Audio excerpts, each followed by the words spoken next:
2011 മോഡലേ ഇന്ന് സ്റ്റോക്ക് വന്നൊരു വാഹനം കേട്ടോ. ഇന്നലെ ബാംഗ്ലൂർ ഇറങ്ങി, ഇന്ന് നമ്മളിവിടെ എത്തി ജസ്റ്റ് ഒന്ന് കേൾക്കാണ്ട് നേരെ വീഡിയോ ചെയ്യാണ്. ഒരു ആക്സിഡന്റ് ഹിസ്റ്ററി കാര്യങ്ങളില്ലാത്ത വാഹനമാണ്. ഫ്രണ്ട് ഗ്ലാസ് വരെ ഒറിജിനാലിറ്റി ഉള്ള വാഹനം കേട്ടോ. 99% ഫ്രണ്ട് ഗ്ലാസ് റീപ്ലേസ് ഉള്ള വാഹനമാണ്. നമുക്ക് കൂടുതലും വരില്ല. ഇത് ഫ്രണ്ട് ഗ്ലാസ് വരെ ചേഞ്ച് ചെയ്തില്ല. ഫ്രണ്ട് ഭാഗങ്ങളിൽ എവിടെ ഈ വാഹനത്തിന് നമുക്കൊരു ആക്സിഡന്റ് ഹിസ്റ്ററി കാണിക്കാൻ കഴിയില്ല എന്നുള്ളത് നമുക്ക് 100% ഗ്യാരണ്ടി കൊടുക്കാം. അതേപോലെ ഫ്ലഡ്, അതേപോലെ എഞ്ചിൻ കണ്ടീഷനൊക്കെ നമുക്ക് നിങ്ങൾ കൊണ്ടുപോയിട്ടാണെങ്കിലും ഒരാഴ്ച നമുക്ക് ചെക്കിംഗ് വാറണ്ടി കൊടുക്കാൻ കഴിയും അത്രയും. അതേപോലെ ഇത് നമുക്ക് ഫ്രണ്ട് ഹെഡ്ലൈറ്റ്, അതേപോലെ GR സ്പോർട്ടിന്റെ ഗ്രില്ല് കാര്യങ്ങളൊക്കെ ചെയ്തിട്ട് കംപ്ലീറ്റ് ബ്ലാക്കിൽ ചെയ്ത് കൊടുക്കണമെങ്കിൽ നമ്മൾ കംപ്ലീറ്റ് ഇത് ബ്ലാക്കിക്ക് ചെയ്ത് കൊടുക്കാൻ കഴിയും. ഇതിന്റെ മുന്നേ നമ്മൾ ഡെലിവറി കൊടുത്ത വാഹനം സെയിം കളറായിരുന്നു. അത് കംപ്ലീറ്റ് ബ്ലാക്കിക്ക് ചെയ്തിട്ടാണ് കൊടുത്തിട്ടുള്ളത്. ഈ വാഹനം നിലവിൽ ഓടിയിട്ടുള്ളത് 1,90,000 കിലോമീറ്റർ ആണ്. ഓടി കാര്യങ്ങളൊക്കെ നോക്കുകയാണെങ്കിൽ ഏകദേശം ഒരു 99% കമ്പനി പെയിന്റിലൊരു വാഹനം കേട്ടോ. അവിടുന്ന് വരുന്ന വാഹനങ്ങൾ ചെറിയ സ്ക്രാച്ച് കാര്യങ്ങളൊക്കെ ഉണ്ട്. അതൊക്കെ ഇതുമ്പോൾ അതേപോലെ ഉണ്ട്. നമ്മളൊന്നും ചെയ്തില്ല. ഈ വാഹനം ഇതേ കണ്ടീഷനിൽ വന്ന് കണ്ടിട്ട് നമുക്ക് കംപ്ലീറ്റ് വർക്ക് ചെയ്ത് കൊടുക്കാൻ കഴിയും. വർക്കിന് നമുക്ക് ഒരു മാസം ചുരുങ്ങിയത് വേണ്ടി കേട്ടോ. ഒന്നാമത് മഴക്കാലാണ്. അപ്പോൾ പെട്ടെന്ന് ഒരുപാട് വർക്കുകൾ നമുക്ക് സെയിം വർക്ക് തന്നെ ഒരുപാട് വർക്ക് പെൻഡിങ്ങിലുണ്ട്. അപ്പോൾ ഒരു മാസം ചുരുങ്ങിയത് നമുക്ക് ഈ വാഹനത്തിന് വർക്ക് ചെയ്യാൻ നമുക്ക് വേണ്ടി വരും. പിന്നെ ടയർ ഭാഗങ്ങളൊക്കെ നോക്കുകയാണെങ്കിൽ ബാക്ക് 2 കടുപ്പുത്തൻ ടയർ ഭാഗങ്ങൾ വരുന്നുണ്ട്. ഈ ഒരു ഫ്രണ്ട് ഭാഗം നോക്കുകയാണെങ്കിൽ ഒരു 50% ടയർ ഭാഗങ്ങൾ വരുന്നുണ്ട്. ഈ ഒരു സൈഡ് ബോഡി കാര്യങ്ങളൊക്കെ നോക്കുകയാണെങ്കിൽ കംപ്ലീറ്റ് ഡീറ്റെയിൽ ആയിട്ട് നോക്കുകയാണെങ്കിൽ പക്കാ നീറ്റ് തന്നെ ഉള്ളത്. ടച്ചിങ് കാര്യങ്ങളൊന്നും ഈ വാഹനത്തിന് എവിടെയും ഓവറായിട്ട് ചെയ്തില്ല. ചെറിയ ഫൈബർ പീസ്മേലൊക്കെ ചെറിയ ടച്ചിങ് കാര്യങ്ങളുണ്ട്. മേജറായിട്ട് ഇങ്ങനത്തെ ബോഡിമേൽ കാര്യങ്ങൾ മെറ്റൽ ബോഡിമേൽ എവിടെയും നിങ്ങൾക്ക് ഈ വാഹനത്തിന് ടച്ചിങ് കാണിക്കാൻ കഴിയില്ല. അത് നമുക്ക് ഗ്യാരണ്ടിയാണ്. ഇതിന്റെ ഇന്റീരിയർ ഭാഗങ്ങൾ നോക്കുകയാണെങ്കിൽ ഓൾറെഡി ടച്ച് സ്ക്രീൻ ആൻഡ്രോയിഡ് സിസ്റ്റത്തിൽ ആഡ് ചെയ്തിട്ടുണ്ട്. ഡാഷ്ബോർഡ് കാര്യങ്ങളൊക്കെ പക്കയാണ് കേട്ടോ. സീറ്റ് കവർ ആണെങ്കിൽ നമുക്ക് ബ്ലാക്ക് കംപ്ലീറ്റ് ചെയ്ത് കൊടുക്കാൻ കഴിയും. ബ്ലാക്ക് ആണെങ്കിൽ ബ്ലാക്ക് ചെയ്ത് കൊടുക്കാം. ഈ ഒരു കണ്ടീഷനിലാണെങ്കിൽ സീറ്റ് കവറിന് സ്ക്രാച്ച് കാര്യങ്ങളൊന്നും നിലവിലില്ല. ഈ ഒരു കണ്ടീഷനിലാണെങ്കിൽ ഈ ഒരു കണ്ടീഷനിൽ സീറ്റ് കൊടുക്കുക. റൂഫ് കാര്യങ്ങൾ നമുക്ക് ബ്ലാക്ക് ചെയ്യണമെന്നുണ്ടെങ്കിൽ കംപ്ലീറ്റ് ബ്ലാക്ക് ചെയ്ത് കൊടുക്കാം. റൂഫും കാര്യങ്ങളൊക്കെ ബ്ലാക്ക് നമുക്ക് ചെയ്ത് കൊടുക്കാൻ കഴിയും കേട്ടോ. ബാക്ക് സീറ്റ് നോക്കുകയാണെങ്കിൽ നിലവിൽ സീറ്റ് കവറിന് സ്ക്രാച്ച് കാര്യങ്ങളൊന്നുമില്ല. നിങ്ങൾക്ക് ബ്ലാക്ക് വേണ്ടെന്നുണ്ടെങ്കിൽ ബ്ലാക്ക് ചെയ്ത് കൊടുക്കാം. ഇതൊരു കറക്റ്റ് ഫിറ്റിങ്ങിൽ അവർ അടിച്ചിട്ടിട്ടില്ല കേട്ടോ. സീറ്റ് കവർ കുറച്ച് ലൂസായി കിടക്കുന്നുണ്ട്.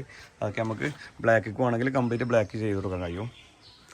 അതേപോലെ സൈഡ് ബോഡി കാര്യങ്ങളൊക്കെ നോക്കുകയാണെങ്കിൽ വന്ന അതേ കണ്ടീഷനിലാണ് നമ്മൾ വീഡിയോ ചെയ്യുന്നത്. അതിൻ്റേതായിട്ടുള്ള സ്ക്രാച്ച് കാര്യങ്ങൾ നിലവിലുണ്ട്.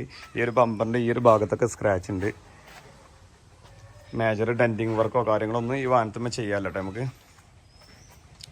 ബാക്ക് ഡിക്കി സൈഡ് നോക്കുകയാണെങ്കിൽ ഡിക്കിമ്മലൊന്നും ഒരു വർക്കും നമുക്ക് ചെയ്യാമല്ല. ബമ്പർമ്മലൊക്കെ ചെറിയ സ്ക്രാച്ചുകളുണ്ട്. ഒരു ഗ്ലാസും ഈ വാഹനത്തുമ്പോൾ റീപ്ലേസ്മെൻ്റ് ഇല്ല കേട്ടോ. ഈ ഒരു സൈഡ് ബോഡി കാര്യങ്ങളൊക്കെ നോക്കുകയാണെങ്കിൽ പക്ക ക്വാളിറ്റി തന്നെ പറയാം. ചെറിയ മൈന്യൂട്ട് സ്ക്രാച്ചുകൾ ഈ വാഹനത്തിൻ്റെ ചെറിയ സൈഡുകളിലൊക്കെ ഉണ്ട്. മേജറായിട്ടുള്ള സ്ക്രാച്ചോ ആക്സിഡൻറ്റ് ഹിസ്റ്ററി കാര്യങ്ങളൊന്നും ഈ വാഹനത്തിൽ നിങ്ങൾക്ക് എവിടെയും കാണിക്കാൻ കഴിയില്ല. അത് നമുക്ക് ഗ്യാരണ്ടി കൊടുക്കാം. ഈ വാഹനം ഇങ്ങനെ ഈ ഒരു കണ്ടീഷനിൽ വേണമെങ്കിൽ ഈ ഒരു കണ്ടീഷനിൽ നമുക്ക് കൊടുക്കാൻ കഴിയും. ഫുള്ള് ബ്ലാക്കിക്ക് വർക്ക് ചെയ്തിട്ട് അങ്ങനെയാണെന്നുണ്ടെങ്കിൽ ആ ഒരു കണ്ടീഷനിൽ നമുക്ക് കൊടുക്കാൻ കഴിയും കേട്ടോ. അതിൻ്റെ അപ്രോണ്ട് സൈഡൊക്കെ നോക്കി തന്നെ അറിയാം. എല്ലാ പേസ്റ്റിങ്ങും പക്കയാണ്. ഏതൊരു സൈഡിലും നിങ്ങൾക്ക് ഈ ഒരു വാഹനത്തുമ്പോൾ ആക്സിഡൻറ്റ് ഹിസ്റ്ററി കാണിക്കാൻ കഴിയില്ല എന്നുള്ളത് നമുക്ക് ഗ്യാരണ്ടി കൊടുക്കാം. ഈ ഒരു സൈഡ് ഭാഗങ്ങളിൽ ഫ്രണ്ടേജ് ഓയിൽ ലീക്കോ കാര്യങ്ങളൊന്നും നിലവിലില്ല. AC കാര്യങ്ങളൊക്കെ പക്കയാണ്. ഏതൊരു ഭാഗത്തും നിങ്ങൾക്ക് തട്ടുമുട്ട് കാണിക്കാൻ കഴിയില്ല. ബോണറ്റാണെങ്കിലും ഒക്കെ ഒറിജിനലുള്ളൊരു വാഹനം കേട്ടത്. വാഹനം നിലവിൽ UP റേസറിൽ സെക്കൻഡ് ഓണർഷിപ്പ് കിടക്കുന്ന വാഹനം. അത് കേരളത്തിൽ നമ്പർ ആക്കിയിട്ട് ടാക്സ് അടച്ച് നമ്പർ ആക്കിയിട്ട് നിങ്ങളെ പേരുക്കാക്കിയിട്ടുള്ള റേറ്റാണ് നമ്മൾ പറയുന്നത്. അതും കംപ്ലീറ്റ് Type 2ലേക്ക് കൺവേർഷൻ ചെയ്തിട്ട് ഫ്രണ്ട് ഹെഡ്ലൈറ്റ് GR സ്പോർട്ടിൻ്റെ ഗ്രില്ല് കാര്യങ്ങളൊക്കെ ചെയ്തിട്ടാണ് നിങ്ങൾക്ക് തരാൻ പോകുന്നത്. അത് നമുക്ക് 10,50,000 രൂപക്കാണ് ഇത് ലാസ്റ്റ് ആൻഡ് ഫൈനലി നമുക്ക് കൊടുക്കാൻ കേട്ടോ.